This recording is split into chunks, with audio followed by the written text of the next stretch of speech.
What is going on, everybody? My name is Pete, but you probably already knew that. But in case you didn't, you guys are watching the one and only Paid to Drive, and of course, Pay to Drive vlogs coming at you. Day number 1390.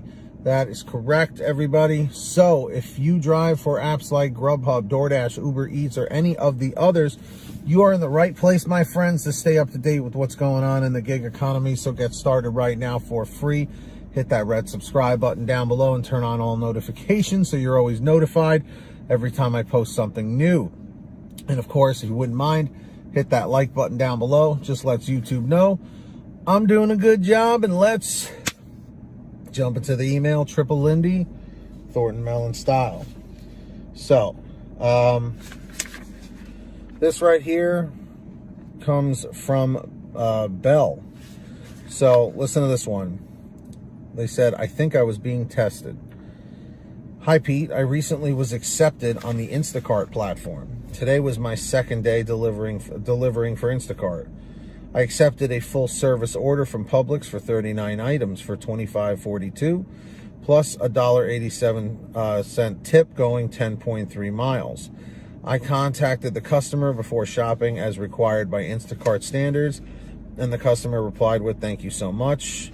We chatted during the entire time until the last 4 items. After I didn't get a response from the customer for the 2 items that wasn't in stock, I refunded the customer and headed to checkout. I texted the customer that I was leaving the store and was headed their way. I arrived at the address given in the app that led me into the mountains of North Georgia. The GPS said, you have arrived. There was nothing there but trees, and on the other side of the street were homes. So I contacted the customer via text 4 times and by phone 3 times with no response. I even flagged down neighbors driving by and asked if they knew where that address was located. All 3 said there isn't an address around here like that. Now I was getting worried for my safety. I didn't want to leave and get deactivated or accused of theft, so I tried to get customer care in the app as that's the only way to contact them. I finally was able to get customer care to respond in the app, and they claimed that they were trying to get the customer on the phone as well.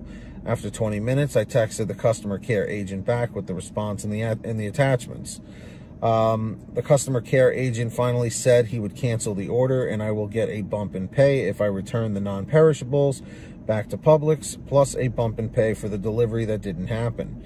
I've attached a copy of the pay as well. All of this seemed very suspicious to me. What do you think? Well, Bell,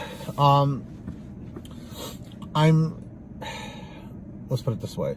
I'm not as well versed when it comes to the Instacart stuff. Usually I'm, GrubHub, DoorDash, that Uber Eats kind of stuff. But based on the way it sounds, it kind of sounds like one of the fraud situations like people do on DoorDash and GrubHub and Uber Eats, where, they stop responding, they claim, oh, I never got my order, or whatever, and then you as the driver or the grocery shopper, the shopper, is the one that has to pay the price, sometimes literally. But as far as them testing, they might be, but I don't know. It's hard to say. It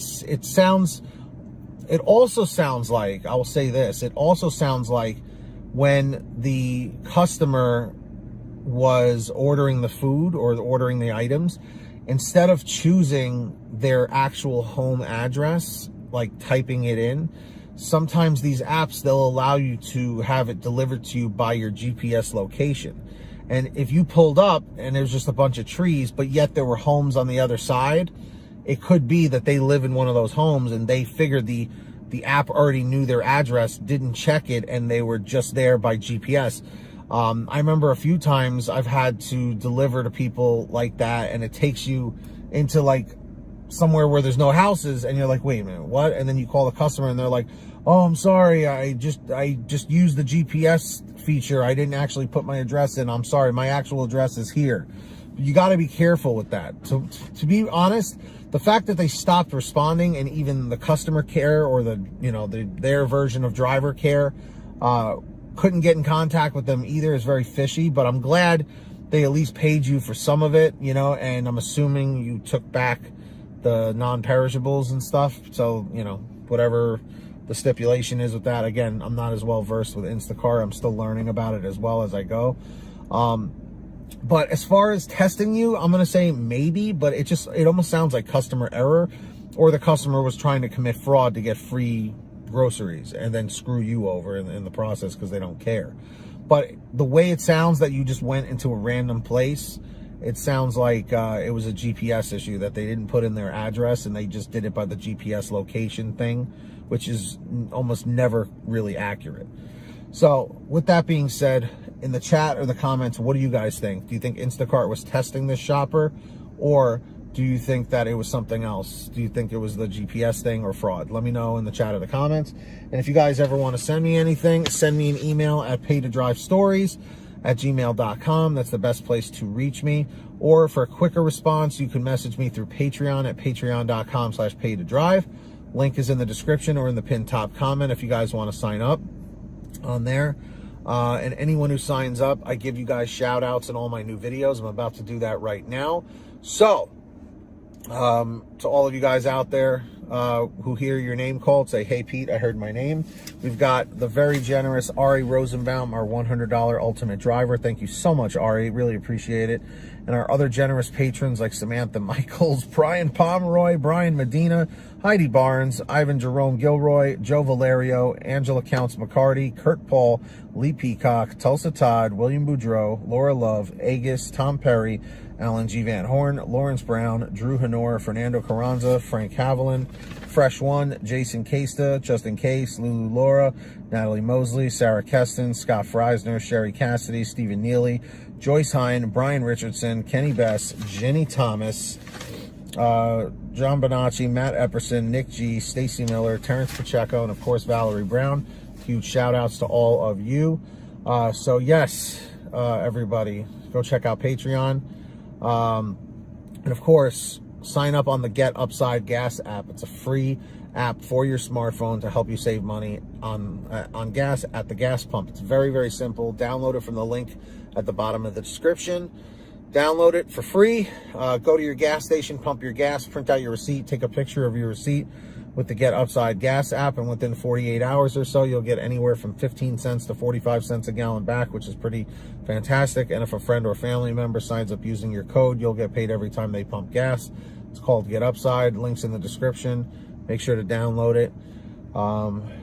And of course, everybody, if you guys want to get any stuff from the Pay to Drive merch store, go to paytodrivestore.com for all your t-shirts, hoodies, and goodies. We have lots of different designs, colors, sizes. Check it out, paytodrivestore.com. Links in the description or the pinned top comment. And if you made it to the end of this video, leave a comment saying END112, END112. Just lets me know you made it to the end. Don't forget to hit that free red subscribe button and turn on all notifications so you're always notified whenever I post something new. And of course, hit that like button. Just lets YouTube know I'm doing a good job. And until next time, get that money, get that honey, keep hustling and keep bustling. And we'll see you next time right here on Paid to Drive. And of course, Pay to Drive vlogs. You guys are the best. And as always, drive safe, be well, and we'll see you on the next one.